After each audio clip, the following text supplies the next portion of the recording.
Working at a hospital, you get all walks of life. I'm talking about babies, adults, to my personal favorite, crackheads. And I'm not just talking about the ones that just roam around the outside of the hospital just trying to piss me off. I'm talking about the ones that get checked in for withdrawals. Those are the best. So this guy was an older gentleman. He checked in. He stayed in the hospital for I think about a month and a half to 2 months. So 2 weeks prior to the big incident that happened with this guy is when I first got introduced to him. So I was just doing a normal patrol and I walked by and I happened to see a red dot on his room. And they put like little magnets on the doors to show us that the person in the room has either been physical or verbal. So I asked the nurses, I said, oh, what's with this guy? Has he been verbal, physical? They're like, oh, he's just been verbal with us. He just cussed at us a couple times. So I was like, all right, if he gets physical, just let me know. And that was that for that day. 1 week after that, I was doing my normal patrol and I had the best/worst timing with it, in my opinion, because as I'm approaching his room down the hallway, I hear the nurse saying his name over and over again. So I was like, oh God, here we go. Something's about to happen. So as I approach his room, this man took his gown off and he's full butt ass naked. And he's standing on top of the bed holding the wall like this. But he's facing the wall. The wall's facing this way. So the nurses are all telling him to come down and everything. So I step in the room. As soon as I step in the room, this man turns around and goes,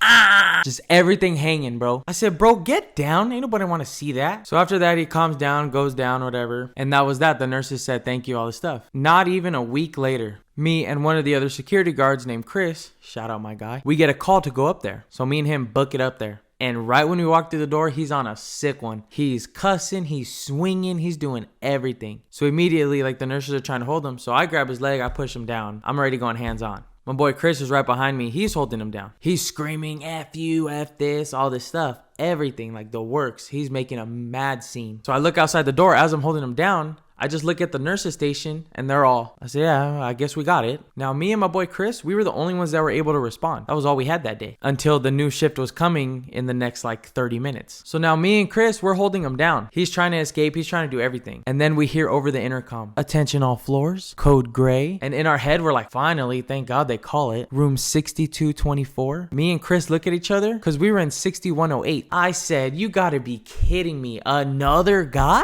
So I tell him to dip. I was like, whatever, I'll just handle this guy. You dip. So he goes and runs to the other room. I'm holding this guy down by myself. Then the nurse tells me, can you put a pillow under your hand? You're gonna hurt his skin. I was like, what? No. So I'm holding his leg down and his arms. And she's like, just put a pillow, just put a pillow. I was like, whatever, okay. Like I have him yelling at me. I have her complaining. So let me eliminate one. So as I lift my hand, his foot connects right with my chin. I grab his legs and just smash him over the end of the bed. I was so pissed off. So at that point, I did not care if I was hurting his skin. I threw the pillow across the room. I held his leg, everything. So he's all continued to scream, F you, F this. And the nurse was like, do you want me to hold his other leg?